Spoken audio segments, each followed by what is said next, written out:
From record snowfall to start the year to the northern lights and a number of major lawsuits capturing the public's attention, 2023 was filled with some big news stories. In tonight's Eye on KELOLAND, Bridget Bennett takes us through some of the biggest headlines of the year. Snow was the biggest story at the start of 2023.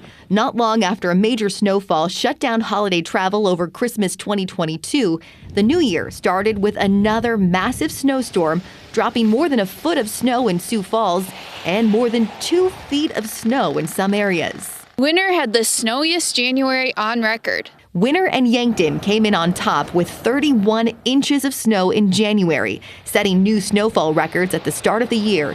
But the snow just kept coming all spring. I wish it was over. Just wish that we could get past this already. I thought the last one was the last one. It isn't. The snowfall wasn't just annoying, it was also incredibly expensive for homeowners, business owners, and the state. South Dakota DOT spent more than $40 million on snow removal in the winter of 2022-23. The city of Sioux Falls spent more than $10 million. I was just laying in bed, just trying to get ready to shovel all this snow after the blizzard, and I just hear this huge boom, and I just look up and I could see the sky. The roof of my room was gone. The extreme snowfall was also dangerous. 2 home explosions in the Madison area were caused by excessive snow covering gas meters, causing gas to leak inside.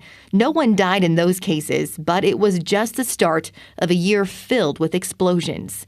In May, a massive explosion flattened a home southeast of Fort Pierre, killing a baby girl and both of her grandparents. 2 young boys were severely hurt. I don't know how you live with that and how you get through it, but hopefully they have that kind of strength and support. Tens of thousands of dollars in donations poured in for the Fort Pierre family as the 3- and 5-year-old boys recovered in a St. Paul burn center. The hardest part for me is accepting and even processing that this all happened and that Ben is gone.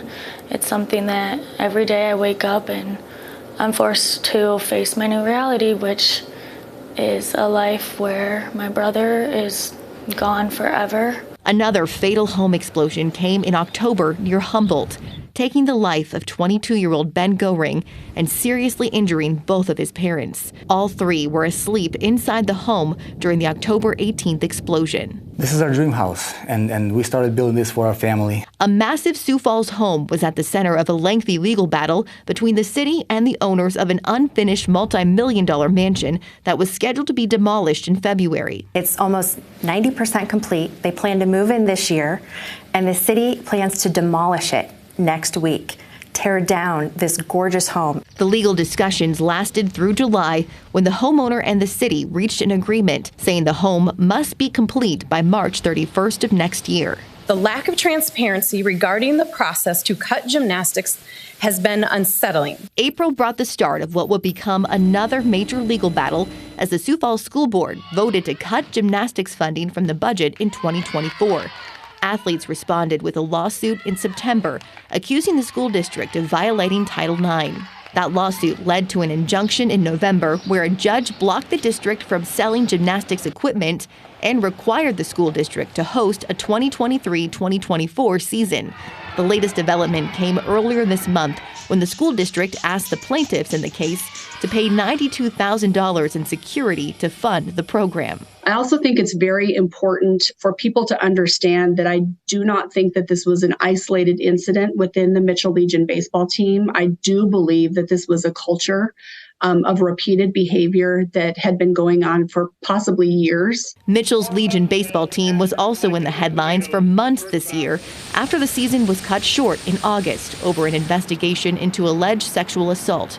In October, 6 teenage members of the team were charged with rape, and the team's coach and board member were charged with not reporting the alleged crimes. Best practice for taxidermy with detectable arsenic is to remove the mount from the exhibit and place it in an airtight glass case. Another major story of the second half of the year was the closure of the Delbridge Museum of Natural History at the Great Plains Zoo after arsenic was found in nearly 80% of the specimens at the museum.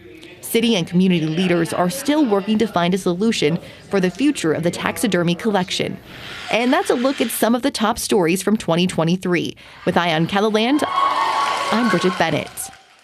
Another major story happening at the end of this year is a new lead in the Rachel Syriak's case, a Woonsocket woman who has been missing for a decade. The Attorney General's office is now offering a $25,000 reward for information leading to a conviction in connection to her disappearance.